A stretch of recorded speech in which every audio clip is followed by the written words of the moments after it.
Hey guys, if you've connected your Samsung TV to external audio device to use HDMI ARC functionality, but somehow under sound options it's not listed, and if you go to expert settings, HDMI eARC mode is disabled, then make sure to go to the connection submenu, external device manager, and here you need to enable Anynet Plus.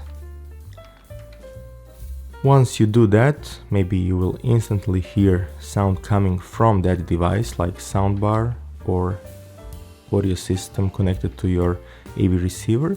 And then going back to sound submenu, you will see this device listed, as well as in expert settings, HDMI eARC mode will be enabled. And that's all I wanted to share in this video. Hope it was helpful. Thanks for watching.